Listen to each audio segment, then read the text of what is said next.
warahmatullahi wabarakatuh. Seperti saya sampaikan pada video sebelumnya tentang efek dari COVID, perang Rusia Ukraina, lahirnya Undang-Undang Cipta Kerja, di mana ekonomi internasional terganggu, berimbas pada kelangsungan dunia industri. Nah, ini salah satu yang dikeluarkan untuk menyelamatkan itu oleh menteri, dikeluarkannya peraturan menteri tentang upah bisa dikurangi. Nah, ini kan menarik nih. Jadi kalimatnya dibikin halus, upah dikurangi. Padahal menurut saya yang ada adalah upahnya hilang.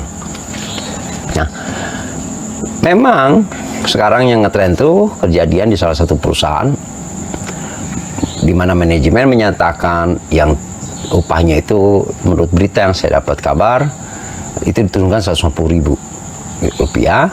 Yang mau bekerja silakan bekerja, yang nggak mau silakan keluar. Nah, di sini ada dua pembahasan, adalah tentang upah turun dan tidak mau bekerja, statusnya apa.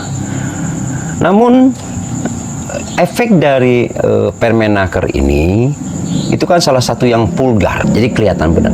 Padahal di daerah lain itu ada yang tersembunyi, nggak kelihatan, upah garmen diturunkannya nggak kelihatan. Nah, mungkin ada karena sesuatu di perusahaan tersebut sehingga dia tidak bisa mengurangi pekerjaannya sedikit-sedikit, tapi secara total dikurangi upahnya.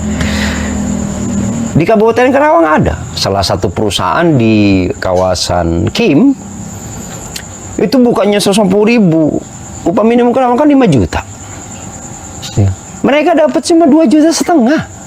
Jadi hilangnya bukan 150.000 lagi dari upah minimum, tapi hampir 50%. Hilangnya itu 2.500.000. Lebih kejam. Cuma tidak viral, tidak rame, padahal itu lebih kejam. Nah, di sini ada teknik yang dilakukan oleh perusahaan.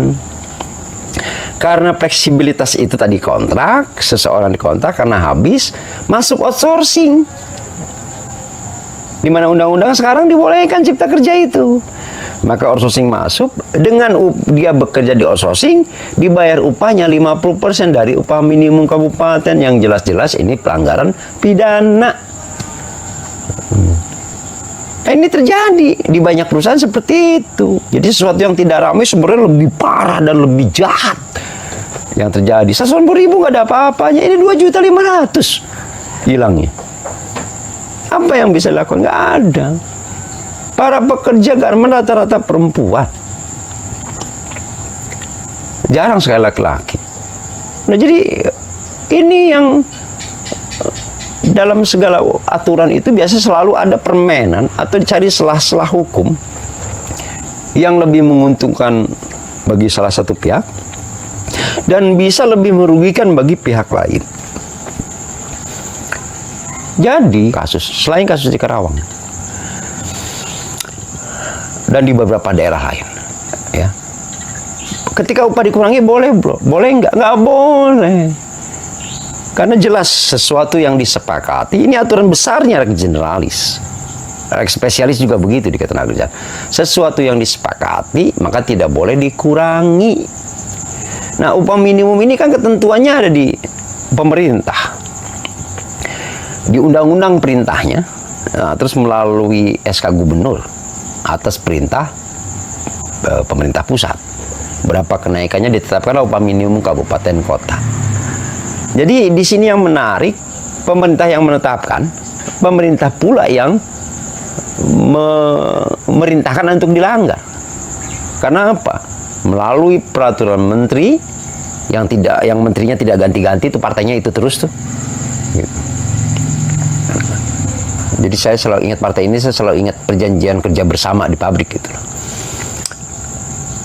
Sesuatu yang sudah diputuskan pemerintah, tapi pemerintah sendiri bikin aturan yang dia bertentangan dengan keputusannya. Jadi menurut saya Permenaker ini bertentangan dengan undang-undang.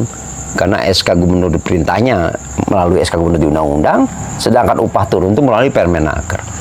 Nah, Ini hal yang harus dilakukan para aktivis kalau mau adalah diuji materi bahwa Permenaker ini bertentangan dengan undang-undang. Mungkin Permenaker ini kan Anpes Meyer, tapi kan harus dibuktikan dulu, jangan dipukul rata. Nah, cuma karena uji materinya PP ini ke MA, orang kadang-kadang para penguji materi itu males. Kenapa? Karena di MA sidangnya tertutup, tidak terbuka seperti uji materi undang-undang terhadap undang-undang dasar di MK. Kalau di MK terbuka, apa yang terjadi bisa dilihat, bisa dipantau, bisa direkam dan disebarkan. Kalau di MA kan tertutup. Kita tahu sendiri kan beberapa kasus MA yang terjadi di MA sehingga ditangkap oleh KPK. MK dan MA ini setara, ya, walaupun tugasnya berbeda tapi setara lembaganya. Maka MA nggak mau diatur MK, dan MK pun nggak mungkin mengatur MA. Seperti contohnya, MK mengeluarkan putusan upah proses tetap dibayar sampai ada keputusan bersifat tetap dan final dan tetap, atau tetap dan final, atau ingkrah. Sementara MA mengeluarkan surat edaran. Jadi keputusan MK dibatalin oleh surat edaran MA yang menyatakan upah proses hanya 6 bulan. Ya, karena dua lembaga ini punya kedudukan dan kekuatan hukum yang sama, tapi tugasnya yang berbeda. Nah, upah ini nggak bisa turun. Jadi harus disepakati oleh pengusaha dengan serikat pekerja, nggak boleh satu pihak. Nah, bagaimana apa yang harus dilakukan oleh pekerja? Nah, di sini saya melihat perbuatan hukumnya mungkin baru pengumumannya, saya nggak tahu, atau udah terjadi saya nggak tahu. Tapi kayaknya baru pengumuman. Jadi upahnya yang tidak mau dikurangi silakan nggak usah bekerja. Nah, kalau menurut saya ketika tidak ada kesepakatan dan upah dikurangi, ya udah pekerjanya membuat surat ke perusahaan mensomasi agar upah dibayar. Jadi pekerja tetap bekerja aja, kan harus sepakat. Sesuatu yang undang-undang itu ya bisa dibatalkan salah satunya oleh kesepakatan, walaupun kesepakatan yang melanggar undang-undang batal demi hukum.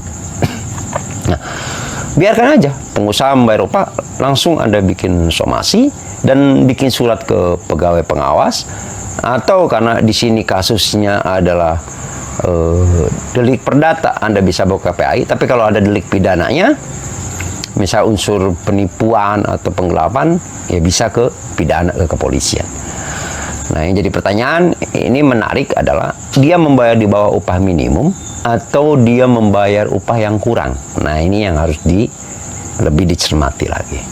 Jadi saya nggak akan masuk ke situ karena saya harus lihat dulu, kalau lihat sebuah kasus itu lihat dulu kronologis dan perbuatan hukum apa yang terjadi, apakah itu melanggar hukum atau tidak.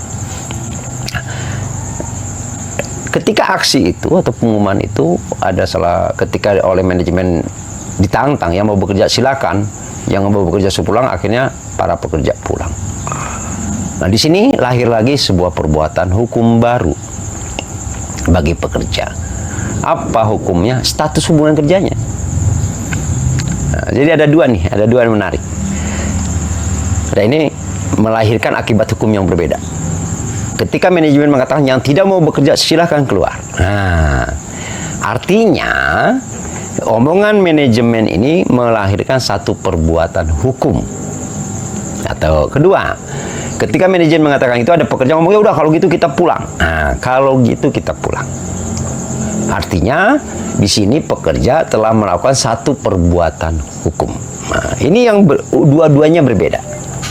Mari kita lihat setelah yang berikut ini.